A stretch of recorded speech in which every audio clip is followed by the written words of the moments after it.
Fim ɗin Kainayi ya tara maƙudan kuɗaɗe a wajen nuna shi a sinima a bukukuwan sallah da aka yi.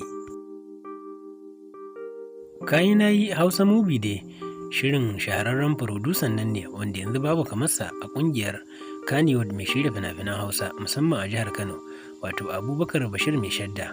Wannan fim dai an koɗa shi sosai saboda ci gaban kayan dangi ne wanda aka gani a shekarun baya. Fim ɗin Kainayin Abubakar Mai Shadda ya shirya shi sannan kuma Ali Gumzar ya bada umarni.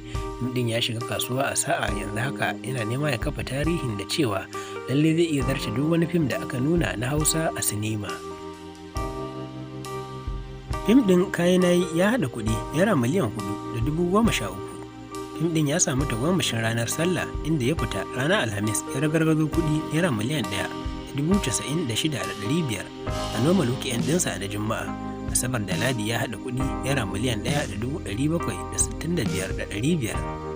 Kwana bakwai ɗinsa ya haɗa kuɗi Naira miliyan 2,916,500, wanda babban nasara ce idan aka haɗa da kuɗin ranar Sallah miliyan 1,96,500 shine ya bada kuɗi Naira miliyan 4,013 cikin kwana 8 kacal. A cikin kwana 8 kacal ya shallake manya-manyan fina-finai kamar su Bana Bakwai da Tsakaninmu. Yanzu haka ya ci sauƙiyar fim ɗin Mati a Zazzau a gaba, wanda akwai yiwuwar a sati na biyu da muka shigo shi ma zai bi ta kansa. Idan wannan ya tabbata, Kainayi zai kasance all-time blockbuster, wato fim ɗin da ya fi kowanne kawo kuɗi a sinima a cikin ƙungiyar Kannywood.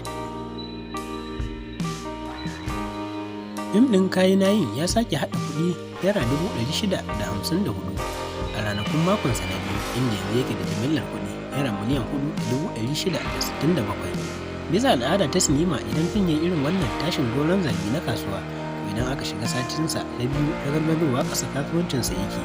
Akan Kainayi ba haka lamarin ya kasance ba. Fim ɗin ya riƙe wuta, ya haɗa kuɗi Naira 654 a weekend ɗin sati na biyu, ba ƙaramin ƙoƙari ya yi ba. Wannan entire collection ɗin wani fim ne gaba ɗaya. Dama dai fina-finan Abubakar Bashir Mai Shadda sun yi fice a Kannywood a wajen haskawa a sinima. Babu wani furodusa a yanzu da ya kai Abubakar Bashir Mai Shadda samun kuɗi a sinima. Wannan yake nuna cewa duk fina-finansa idan ya kai su sinima ba sa ragargazowa ƙasa kamar na saura.